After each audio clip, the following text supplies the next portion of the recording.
Posible raw may lamang hindi ipinaalam sa publiko ang controversial na gentleman's agreement sa pagitan ni dating Pangulong Rodrigo Duterte at Chinese government na may kinalaman sa BRP Sierra Madre sa Ayungin Shoal. Dahil sa naturang kasunduhan, ito raw marahil ang dahilan kung bakit ginagawa ng China Coast Guard ang pambubuli at agresibong pagkilos nila sa West Philippine Sea. Tunghayan ang detalye ng balita sa aking report.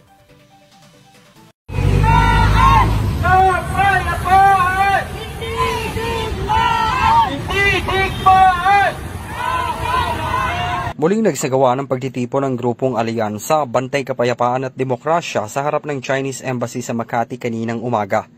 Sigaw ng grupo ang pagkondena sa mga umano'y ginagawang pambubuli at pangaharas ng China sa mga tropang regular na nagsasagawa ng resupply mission sa WPS o West Philippine Sea.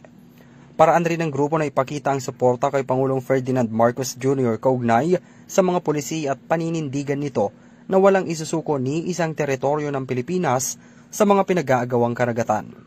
Ayon kay Rodolfo Villena Jr., tagapagsalita ng grupo, dapat igalang ng China ang United Nations Convention on the Law of the Sea o UNCLOS at ang 2016 arbitral ruling na siyang kumikilala sa karapatan ng Pilipinas sa WPS.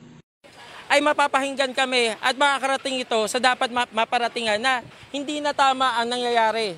Ang hiling lamang naman ay ang pagiging makatao sa ating mga kababayan. Makapangisda ng walang harassment at bullying. Inuulit ko, makapaghatid ng resupply mission sa ating mga kababayan na nasa BRP Sierra Madre. Sabi ni Villena, malinaw na nasa loob ng ating exclusive economic zone ang mga operasyon ng pamahalaan na nakaangkla sa international law. Bagay na hindi kinikilala ng China. Nakikita naman natin na ang harassment at bullying na ginagawa sa atin ay hindi makatao. At ito ay makikita natin na hindi na to gawain ng isang tao na sa tamang pag-iisip.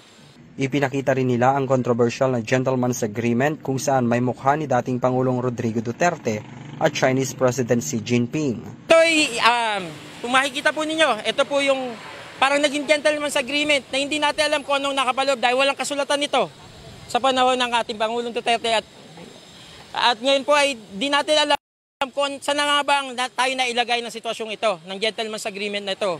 Bagamat sinasabi nila na walang nangyaring ganito, ito ay kinukondena natin. Una na rin pinabulaanan ng dating Pangulong Duterte ang naturang kasunduan pero patuloy pa rin ang pagbanggit ng China kaugnay rito. Dahil raw kasi sa agresibong pagkilos ng China Coast Guard sa WPS, nagdudulot umano ito ng takot at pangamba para sa mga mangingisdang Pinoy. Naniniwala ngayon ang grupo na mayroong nakapaloob sa kasunduan na hindi ipinagbigay alam sa publiko. Para sa EuroTV News, ako si Henry V. Nicolas, sumasaludo sa bawat Pilipino.